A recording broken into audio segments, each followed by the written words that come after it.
We're here with one of Portmore United's leaders, central defender Rudolph Austin. First of all, another clean sheet. How does it feel after today's game? Well, we are disappointed, definitely, because we are on a good run.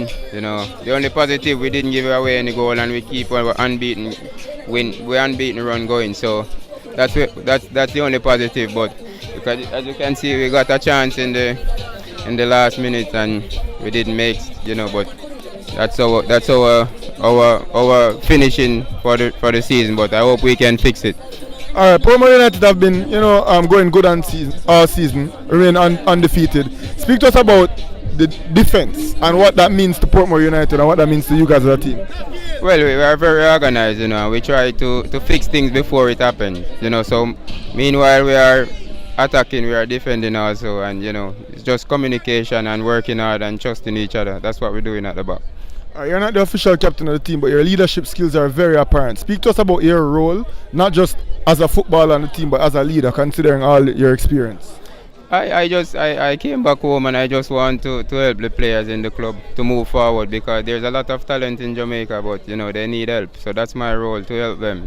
If I can help with the players moving out to get contracts and better their lives, that's all I want for them, because they can do it.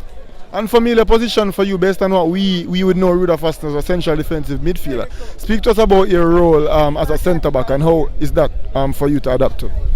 Well, it was easy because when you play in the central midfield, I was a very defensive player, so and I used to play defense when I was younger, so it came naturally, and it's just to read the game and just to, as I said before, fix things before it happens.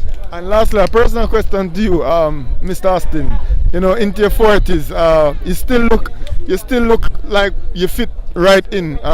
What does that take to keep yourself in the condition that you are in, considering you've played football for 2 decades? Well, it's just the mindset. I love football. I've been playing for most of my life. So, when you love something, you will do whatever to keep going. So I train hard and I eat right, and I just, be disciplined. Discipline have a lot to do with it. Even when you came back home, did you ever stop training at any time, or did you just continue playing football? I never stopped training. Even off season, I go for runs and do abs at the side of my house and stuff. So I always try to keep fit, because, as I said, when you love something, you just want to do it. All right, congrats on the clean sheet again. Good game. All right, thank you, man. Yeah, man.